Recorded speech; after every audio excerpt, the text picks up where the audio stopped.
Welcome to All Things Marketing Podcast, the podcast that talks all things marketing for both franchise and multi-location marketing leaders.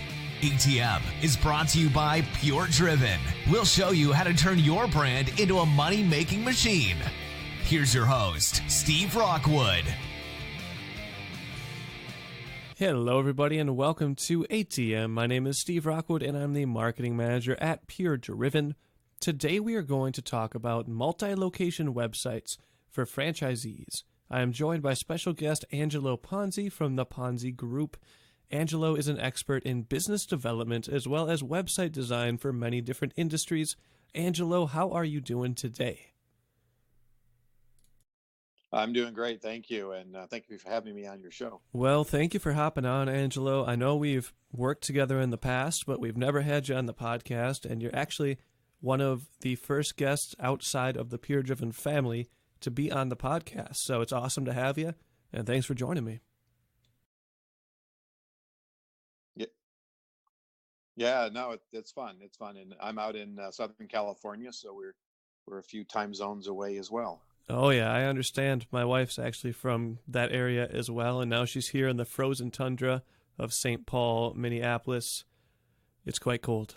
Yeah, yeah. Well, it's been pretty rainy and cold out here in Southern California, so I'm not sure that I would. Not much different probably than where you are, because I was at a meeting not too long ago, and I came out and my car was covered with ice, and we don't have ice scrapers here, so it made it very interesting. Yeah, it's actually been raining here the past few days. It's 37 degrees, so the entire state is basically in ice rink right now. It's Yikes. pretty insane and slippery. Wow. Okay, you win. Well, hey, we have the equipment to deal with it, so it's unfair. Yeah, we have the true. right tools. You guys just don't have it, so you kind of win too. Yeah, this is true. Well, today we are going to talk about multi-location websites for franchisees. I'm just going to ask you a few questions, Angelo, so I hope that works for you. My first question for you, Angelo, is why is it important for multi-location businesses to have a separate website for each location? Well, that's a really interesting question, because you could argue both sides of the fence on that. And the way I like to look at it in the franchises that I've dealt with before, it's really about focusing on localization, if you will. There's so many times, just say you have 25 franchisees in your group, and if everybody has a different website, the concerns I would have as a marketer is that we tend to lose the continuity of the brand, because we're leaving it up to the individual franchise group or franchisee, if you will, to really populate, what the content is. Versus if we control content or the primary brand content out from the corporation, and kind of with this one-to-many approach, so we're really pushing out that overarching messaging and the important things out to the various local franchisees, but then give them the ability to localize it, if you will, so they understand who their audience is. The audience in one location may be very different than the audience in their target in another location, and based on the demographic makeup. So we want to be able to cater to those areas without forcing them to say, this is the only thing you can use. So every franchisee should have their website that does reflect that local theme, if you will, even though the kind of the overarching brand content comes from the corporation. Yeah, it's almost like a cookie cutter, right? Where the corporation has a website where they have all their corporate info on there, but it allows for the individual location to change certain parts, like maybe their hours, some pictures of the store. Yeah, absolutely, right. You put having a picture of me on a local franchise in Milwaukee, nobody knows who I am, right? But if you walk in and you see pictures from your community and people that and they're enjoying the food or the ice cream, whatever it happens to be, then that brings that localization in and really starts to make it more relevant to the people where they live. So I think that's a great aspect. And also from the localization standpoint, you can customize it with roles and permissions, if you will, to what can be done. So for example, today it's sunny in Southern California, thank God. But where you are, it's icy and rainy and snowy. Well, Yes. let's say I'm an ice cream store, and nobody's really going to go out and have ice cream on a cold, rainy day. But what if I was able, as the local franchises, to push out some kind of promotion that was very specific to my location? So that's what I mean by thinking locally, and there's that global aspect of the franchise, but you have to think locally as well. To how do I cater to the specific days and the environment and the people that are in my community? And so therefore you could run, if you were an ice cream store, for example, you could run a rainy day special to try to get people to come out and have hot ice cream. Yeah, that makes a lot of sense. And it sort of gives the franchisees some power because they bought into this franchise system. But say the franchisor has 800 different locations, they can't control the weather-based promotions for those 800 locations. So it's very important for the franchise to have some power to do that themselves. Exactly.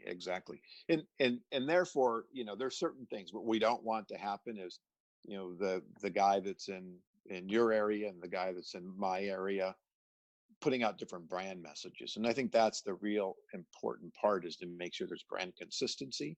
So no matter where you go in any location across the country, to your point, if you've got 10 locations or 20 locations or 800 locations or 8,000 locations, you can't really let the individuals control what the brand message is, because it will be different. So that has to be really pushed out and governed by the corporation. But depending on, again, the environment, not to repeat myself, you want to be able to really allow that franchisees to do some customization and localization based on their demographic and their environment. If there's anyone out there that's listened to this podcast before, you might remember an episode that we talked about franchisors being able to make creative and events for different parts of the nation and their different store locations, but having it all in one centralized location so that a store from California or a store from here in Minnesota could easily just grab the creative that fits their climate that day or the demographic or the target that they're going for. Yeah, no, that's perfect. I had the opportunity for about 5 years to work with Cold Stone Creamery, and they had an intranet, and it was a repository Yeah. of all these different flyers and customized events and things that we could pull down for the franchisees here in California and make some tweaks and little modification. We were given little areas that we could actually change. Everything else was static. We couldn't touch it, but that gave us that little bit of localization. But they didn't have to create it from a creative standpoint. It was all done. It was all customized. So no matter who used it around the country, the basic framework of the flyer, let's say, was going to be consistent across the entire United States, where what we said at the bottom was very specific to Irvine, California. For sure. And if you have any of the Cold Stone Creamery gift cards laying around, that is my mother's favorite place ever. She actually makes travel plans around where Cold Stone Creameries are located. I can understand that. It was a wonderful experience, and great ice cream, and still is, and still love eating it today. Definitely. Well, my next question for you, Angelo, we kind of touched on it already, so if there's not much more to add, feel free just to let me know. But if there is more to add, my question is, what makes designing a website for a franchise more difficult than that of a single business?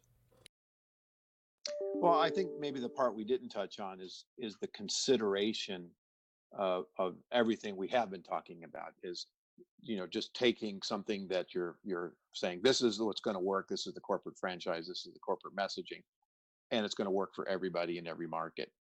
And I think there's some due diligence on the franchise franchisor's part to really understand where they are today, and how they're going to grow, what those growth plans are, and how they're going to roll that out. And I'm actually going to mention something, a non-franchise situation, but I think it might be relevant. So I worked in the wine business for a while, and one of our clients was kind of rebranding and becoming like a coastal brand. And we thought we could just go and take pictures of, Southern California coast, and that would make a lot of sense because this is where they are. But we questioned it at the last minute and said, well, what does coastal really mean across the country? And as we went across the country, we found out that coastal meant a whole lot of different things to a whole lot of different people. So if we had just gone in with that preconceived idea that we're born and raised in Southern California and we're going to talk about coastal across the country that way, the program would have failed. And so I think, again, depending on the franchise and how they're really setting themselves up, some consideration to where they are, what markets are they in now. If you're in Southern California and you're, a Mexican food franchise, you can play off different cues versus if you're, a Japanese restaurant, let's say in Kansas City, or, so I think it's important that you have some context of where your locations are, what the environments are, and then ultimately layering up to what the importance of the brand is. But that's probably the one thing I would say from what makes it a little more difficult is looking at how do you localize, and then how do you maintain, and how do you take into where you are today and where you want to grow. That was some very good advice. Thank you for that, Angelo. I think a lot of our listeners will find a lot to think about based on what you just said. So thank you for that. Very helpful.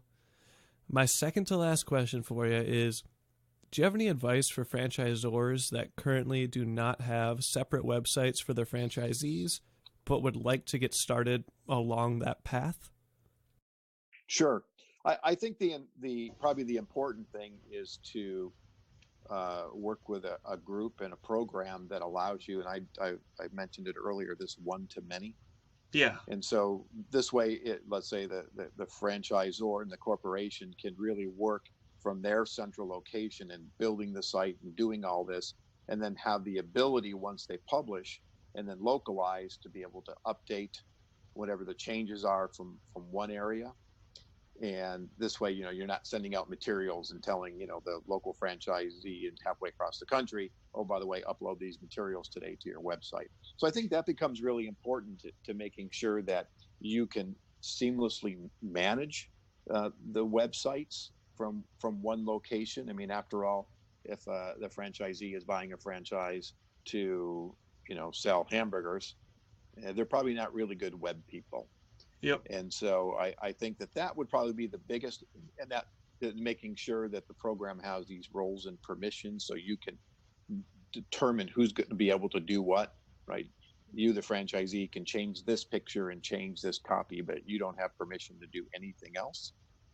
And then that central repository, like I was mentioning with Cold Stone, where you can have all the assets, if you will, that allows the local franchisees around the country to be able to really get access to all that information. It streamlines the ability to, be printing and shipping, and therefore saving money. So really the website becomes more of a tool as well as a promotional element as well. Yeah, and along that note, on the permissions, I'm going to use my mom as an example again. A lot of people might find it restricting. They bought into the system and they can only change certain aspects. But I look at it as someone bought into a business to run a business. They didn't buy a business to run a website. So my mom, for instance, if I gave her a website and said, here, you can mess around, just do whatever you want, she would think she's going to blow it up. Like, she would think it's whatever she does, she's going to break it. But if I told her, you can only change the pictures on these 2 pages and this information, she would be a lot more confident knowing that, all right, there's no way I can mess this up too bad. And I think that's where a lot of franchisees are, where they didn't buy in to be website developers. They bought in to be business owners. Well, Angelo, thank you for joining me today. I do have one last question for you, and that is, I know that you have a podcast of your own.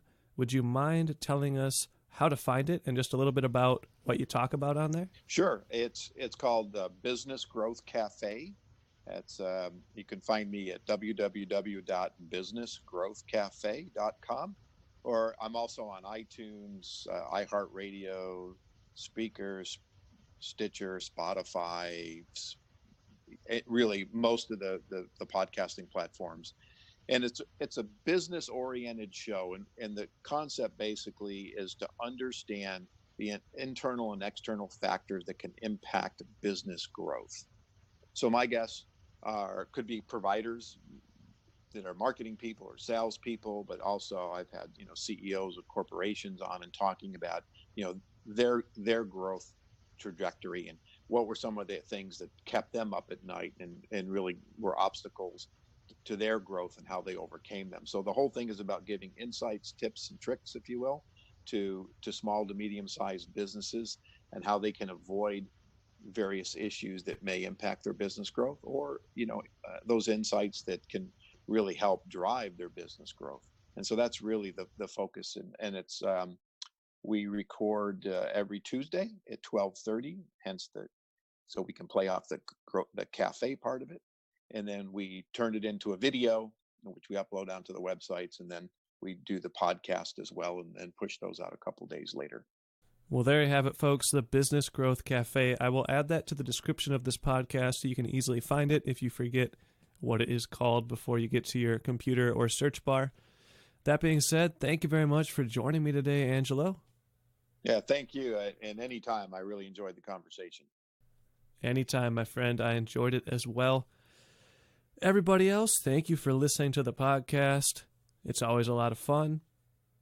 We will see you here next time on ATM. Have a good one, everybody. You just listened to All Things Marketing Podcast. Make sure to subscribe to the podcast to catch every new episode every day. Want to be a guest on the show? Sign up at PureDriven.com/guest. See you tomorrow here at the ATM.